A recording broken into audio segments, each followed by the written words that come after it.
Eu sou Yuri Lopesin e vou falar do meu projeto financiado pela FAPEMIG chamado Efeito da Altitude na Retenção de Carbono Orgânico em Solos Florestais de Minas Gerais. Foi conduzido na Universidade Federal de Lavras, onde eu sou professor. Em primeiro lugar, o que é carbono orgânico do solo? Você conhece isso como humus, ou matéria orgânica do solo. É uma pequena parte do peso dos solos, mas essa pequena parte é muito importante para a produção agrícola, para todos os serviços ambientais que o solo presta para a natureza, para o ser humano. O principal componente do que a gente chama de matéria orgânica ou humus é o carbono orgânico do solo, ou COS, que é mais ou menos metade do peso do humus e é o que a gente realmente determina numa análise de solo feita em laboratório. Os teores de carbono orgânico do solo, já que ele é tão importante, eles não são em média 5%, pode variar entre 1%, menos de 1%, 5%, 10%, 20%. Isso afeta muito a qualidade daquele solo. E tem uma grande importância ambiental também, porque o carbono orgânico do solo é um dos principais reservatórios de carbono do ciclo de carbono do planeta Terra. De maneira geral, quanto mais úmido for o clima de um local, maior vai ser a produção das plantas naquele local e maiores vão ser os teores de carbono do solo. E isso é importante porque o CO2 é fixado pela fotossíntese pelas plantas e incorporado na biomassa dessas plantas e especialmente no solo, como carbono orgânico.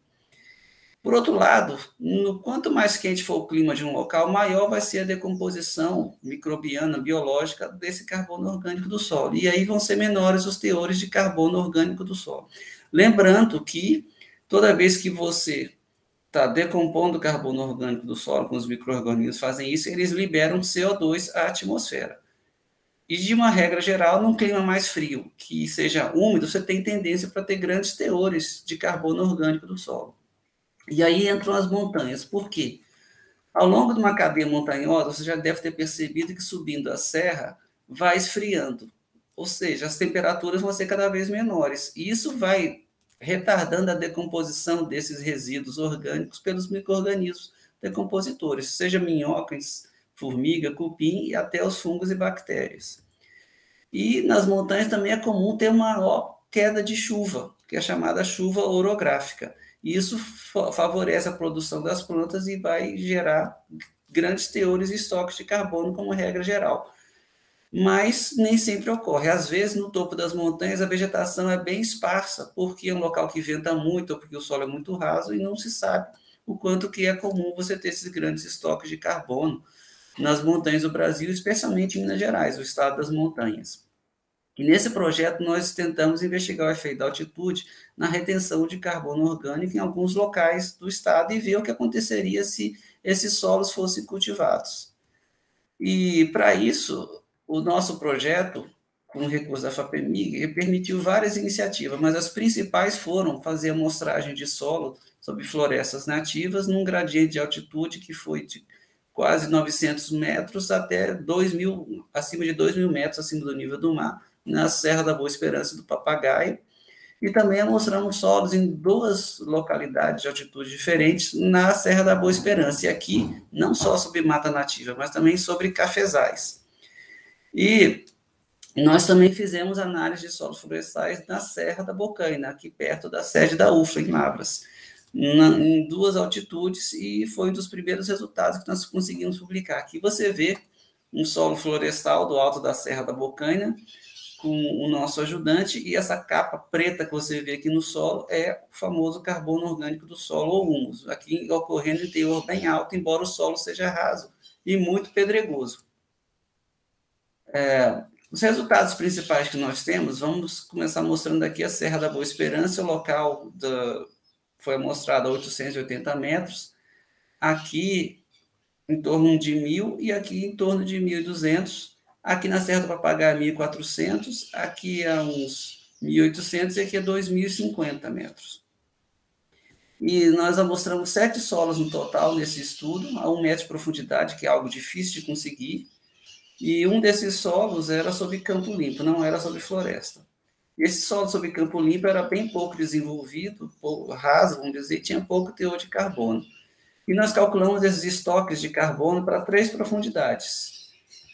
E os resultados estão aqui. Você pode ver que nessa curva mais baixa, para a camada de 0 a 20 centímetros, que é a que a gente costuma cultivar em agricultura, os estoques de carbono, na menor das altitudes, começam aqui em torno de 60 e vão subindo com altitude até chegar acima de 100, aqui a 2.000 metros de altitude. Para 40 centímetros de profundidade, que é o máximo que nós conseguimos cultivar, nós já começamos em torno de 100 toneladas por hectare e chegamos aqui em torno de 300 na maior altitude. E quando você faz estoque de 1 metro de profundidade, que é um valor difícil de ser conseguido, mas tem muita importância nos estudos de mudança climática global, nós já começamos aqui em torno de 150 e vamos até 600 toneladas de carbono por hectare a 2.050 metros. Esses valores são altíssimos para o estoque de carbono de solos, né? E nós conseguimos mostrar aqui, como você pode ver essas curvas, a proporcionalidade entre a altitude e os estoques de carbono nos solos de serra de Minas Gerais. Foi o tema da tese do Eduane Pádua, que fez doutorado em ciência do solo na UFLA, sob minha orientação. O outro trabalho que nós temos foi aqui na Serra da Boa Esperança também. Nós mostramos um local a 940 metros, um cafezal do lado de uma mata, e aqui a 1.260, de novo um cafezal do lado de uma mata. Você pode ver aqui os perfis desses solos e um pouco da sua estrutura preservada. Então, nós temos 2 usos da terra, cafezal e mata, em 2 altitudes, 3 repetições e uma profundidade menor, 40 centímetros, que é o máximo que nós afetamos pelo manejo. A 940 metros, nós tivemos uma certa perda de carbono orgânico, que às vezes ocorre quando você cultiva o solo para agricultura, devido à quebra da agregação do solo, dentre outros fatores, mas a 1.260 metros já houve um grande sequestro de carbono, que a gente não esperava. Quando esse projeto foi concebido, eu imaginava que nós teríamos teores altos de carbono nas maiores altitudes, mas esse teor alto de carbono seria mais fácil de ser perdido com o cultivo, e não foi o que aconteceu. Ou seja, tem um potencial para sequestro de carbono lá em cima. Esse foi o tópico da tese de mestrado da Emeline França, também sob minha orientação, em ciência do solo na UFLA, e do qual nós estamos preparando os manuscritos nesse momento. Aqui você pode ver esse gráfico de barras, os estoques de carbono aqui, no máximo de 60 toneladas por hectare, e esse aqui, que é o dobro, 120, é precisamente esse cafezal aqui, bem manejado, no alto da Serra da Boa Esperança, com 120 toneladas de carbono por hectare. Foi uma grata surpresa que nós tivemos. Então, nossas conclusões principais são que, realmente, nós confirmamos nossa ideia de que, com o aumento de altitude, há um aumento nos teores e estoques de carbono, inclusive formando organossolo a 2.000 metros de altitude. Mas isso, para ocorrer, precisamos de ter matas nativas, preservadas ou em regeneração natural, porque se tiver campo rupestre, os teores de carbono podem ser baixos, especialmente se o solo for pedregoso. Nós confirmamos também que esse efeito da altitude na retenção de carbono, ele é mais forte do que aqui outros fatores associados ao solo exercem sobre a retenção de carbono, por exemplo, o teor de argila. Como regra geral, os solos que têm maior argila têm maior estoque de carbono, mas isso ocorre só em áreas de menor altitude. Uma vez que nós chegamos nas altitudes da região de Lavras, em torno de 900 metros, isso começa a se perder e a altitude predomina, resultando em grandes estoques de carbono. E a nossa conclusão importante para a agricultura, que se você tiver cultivo bem manejado de culturas perenes, como café ou fruticultura, você pode ter sequestro de carbono nessas áreas de maior altitude. E pois a decomposição desses resíduos culturais é mais lenta, o que é uma boa notícia para a agricultura e para a preservação do ambiente.